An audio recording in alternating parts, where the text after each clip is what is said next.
नमस्कार, मी अनुप्रिया. MVTVच्या बातमीपत्रात आपलं स्वागत. नजर टाकूया आजच्या ठळक घडामोडींवर. रामानुजा ताताचार्य यांना पद्मभूषण सत्काराने सन्मानित. 7 वर्षाच्या राहुलला फुगेवाल्याच्या मदतीने शोधून काढण्यात आले. नवी मुंबई खारघर सेक्टर 11 केंद्रीय विहार सोसायटीमध्ये पतीने चारित्र्याच्या संशयावरून केली पत्नीची हत्या.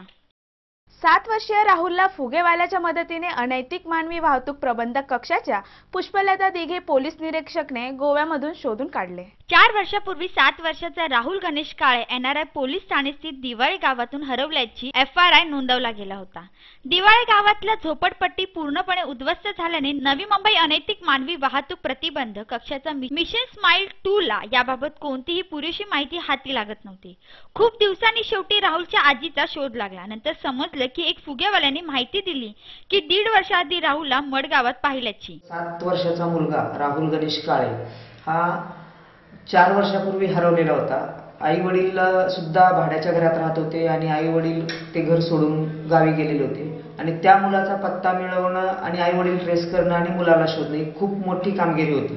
व्हिडिओ जर्नलिस्ट सूरज कांबळे सोबत Geeta Gupta. The Indian council of philosophical research या संस्थेने श्री रामानुजा ताताचार्य यांना पद्मभूषण सत्काराने सन्मानित करण्यात आले.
रामानुजा ताताचार्य यांनी तत्वज्ञान विषयात संस्कृत भाषेवर वर्चस्व आहे.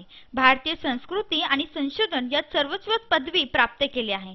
त्यामुळे रामानुजा ताताचार्य यांना पद्मभूषण सन्मानाने सन्मानित करण्यात आले. 26 जानेवारीच्या दिवशी 66व्या प्रजासत्ताक दिनी महापौर अर्थात बेलापूर विधायक मंदाताई म्हात्रे यांनी पुष्पगुच्छ देऊन त्यांना सन्मानित केले. ताताचार्य जी को जो पद्म पुरस्कार जो मिला है उससे नवी मुंबई में सभी लोगों की एक शान बढ़ गई है. नवी मुंबई का नाम मार्च में पूरे देश भर में जाएगा और हम चाहते हैं अगर हमको कभी आने का मौका दिल्ली में मिला तो हम जरूर आपके साथ आएंगे. अपना सौभाग्य और ये प्रोग्रेसिव ग्रुप का भी सौभाग्य है कि वहाँ वो रहते हैं और हमें आने का मौका मिला. हमारी पाटिल दाई ने मुझे फोन किया इसलिए से मैं जरूर आऊंगी. कितना बजे करीब बोल दोस्तों की ऐसे लोग हमारे नवी मुंबई में बहुत सारे मगर हमें पता नहीं चलता है. जब कभी पुरस्कार मिलता है तब जाके पता चलता है. मुझे बहुत खुशी है. मैं बता नहीं सकती हूँ कि मुझे ऐसे लग रहा है कि 29 को हमारा भी प्रोग्राम है. मेयर साहब भी आने वाले, उसके हाथों से उद्घाटन है और काफी सारे अच्छे लोग आने वाले. 3-4 हजार लोग रहते. उस दिन भी हमारे गुरु जी को वहां पर लाएंगे. लेटर देते होंगे. हमको एक सौभाग्य मिलेगा सत्कार करने का. यहाँ पाटिल दाई की ओर से हमको मिल गया तो हमको भी पता नहीं होता. धन्यवाद तुमचं मनापासून की तुम्ही आम्हाला सगळ्यांना बोलून तिथे जो मान सन्मान देऊन आम्हाला सत्कार करण्याची संधी दिली. धन्यवाद. नवी मुंबई खारघर सेक्टर 11 ला केंद्रीय विहार सोसायटीमध्ये पतीने चारित्र्याच्या संशयावरून पत्नीची हत्या केली. खारघर सेक्टर 11 केंद्रीय विहार सोसायटीमध्ये पत्नीने पत्नीची डोक्यात हतोडीने वार करून निगृण हत्या करण्यात आली. चरित्राच्या संशयावरून पत्नीची हत्या करण्यात आली. आरोपी श्रीनिवासन चितुरी हे कामानिमित्त सौदी अरेबिया येथे कार्यरत होते. घरी आल्यावर बायकोच्या चारित्र्यावर संशय आल्याने तिची हत्या करण्यात आली. हत्येनंतर आरोपीने पोलिसांसमोर शरणागती पत्करली. भांडणाचं कारण त्या नवऱ्याकडे विचारलं असता तो सांगायचं की तिचं चारित्र्य बरोबर नाही. ह्यापूर्वीचं चारित्र्य नव्हतं, पण गेली 2 वर्षानंतर तो भारतात आला, त्याच्यामुळं त्याच्यात ते वारंवार भांडणं व्हायला लागले. आणि 25 तारखेला 5:30 ते 5:45च्या दरम्यान ह्याच मोबाईलच्या मध्ये काय प्रिंट आहेत का, कुणाचे नंबर आहेत, त्या गोष्टीवरून त्यांचं भांडण झालं. आणि एक दुसऱ्याला धक्काबुक्की केल्यानंतर त्यानं घरामध्ये असणाऱ्या हातोडी उचलून तिच्या डोक्यात मारली. तिच्यामध्ये ती मयत झाली. मानवी वाहतूक प्रबंधक कक्षाकडून 4 वर्षापासून हरवलेल्या मुलाला शोधण्यास यश आले आहे.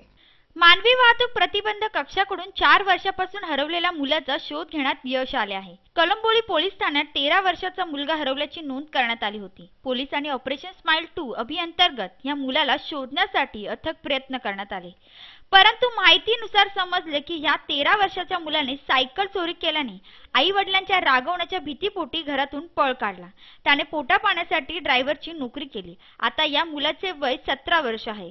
त्याच्या आई वडिलांच्या स्वाधीन त्याला देण्यात आले आहे, अशी माहिती अनैतिक मानवी वाहतूक प्रतिबंधक कक्षातल्या पुष्पलता दिघे यांनी दिली. व्हिडिओ जर्नलिस्ट सूरज कांबळे सोबत गीता गुप्ता. आजच्या बातमीपत्रात इतकंच. बघत रहा MV TV. तोपर्यंत नमस्कार.